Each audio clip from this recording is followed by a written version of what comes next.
Even if one is liberated, he nevertheless accepts the body he has received according to his past karma.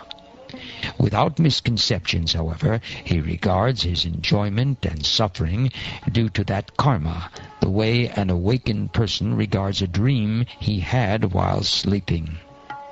He thus remains steadfast and never works to achieve another material body under the influence of the three modes of material nature.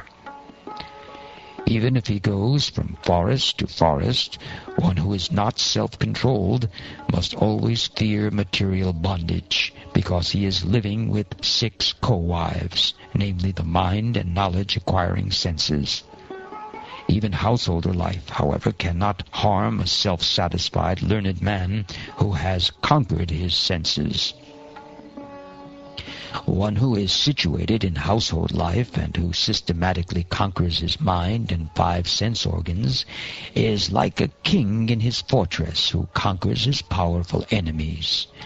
After one has been trained in household life and his lusty desires have decreased, he can move anywhere without danger. My dear Priyavrata, seek shelter inside the opening in the lotus of the feet of the Lord, whose navel is also like a lotus. Thus conquer the 6 sense organs, namely the mind and knowledge-acquiring senses. Accept material enjoyment because the Lord, extraordinarily, has ordered you to do this. You will thus always be liberated from material association and be able to carry out the Lord's orders in your constitutional position.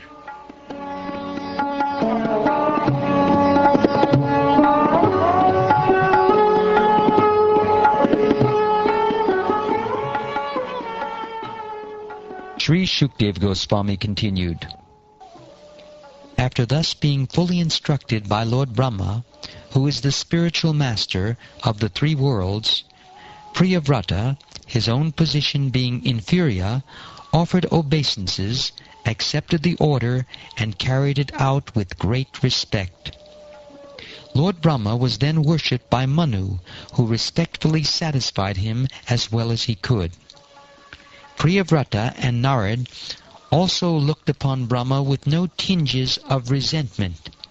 Having engaged Priyavrata in accepting his father's request, Lord Brahma returned to his abode Satyaloka, which is indescribable by the endeavor of mundane mind or words. Swayambhuva Manu, with the assistance of Lord Brahma, thus fulfilled his desires. With the permission of the great sage Narad, he delivered to his son the governmental responsibility for maintaining and protecting all the planets of the universe. He thus achieved relief from the most dangerous, poisonous ocean of material desires. Following the order of the Supreme Personality of Godhead, Maharaj Priyavrata fully engaged in worldly affairs, yet he always thought of the lotus feet of the Lord, which are the cause of liberation from all material attachment. Although Priyavrata Maharaj was completely freed from all material contamination, he ruled the material world just to honor the orders of his superiors. Thereafter Maharaj Priyavrata married Varishmati, the daughter of the Prajapati named Vishvakarma. In her he begot 10 sons equal to him in beauty, character, magnanimity, and other qualities.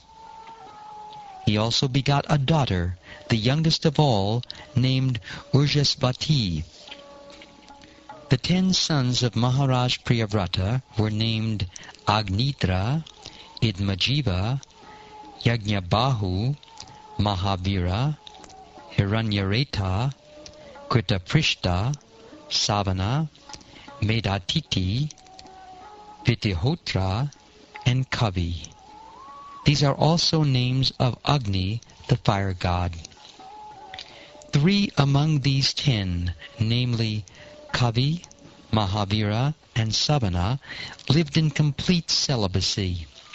Thus trained in brahmachari life from the beginning of childhood, they were very conversant with the highest perfection, known as the Paramahansa ashram. Thus situated in the renounced order from the beginning of their lives, all three of them completely controlled the activities of their senses and thus became great saints.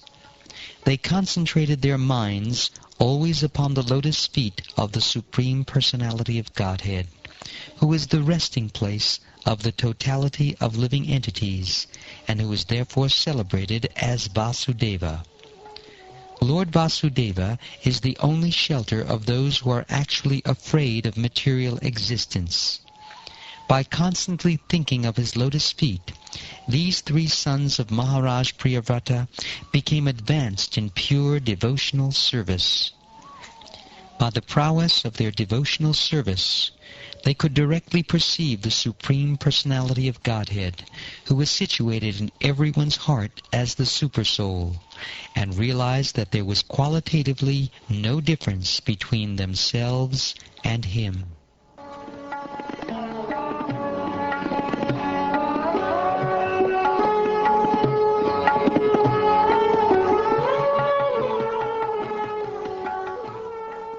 In his other wife, Maharaj Priyavrata begot three sons named Uttama, Tamasa, and Raivata.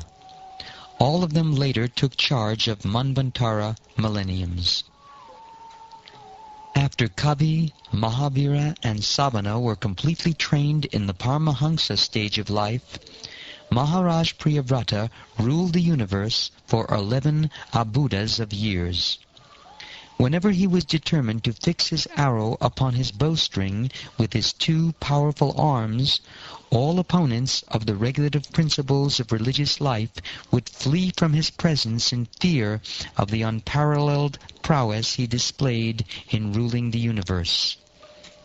He greatly loved his wife, Bharashmati, and with the increase of days, their exchange of nuptial love also increased.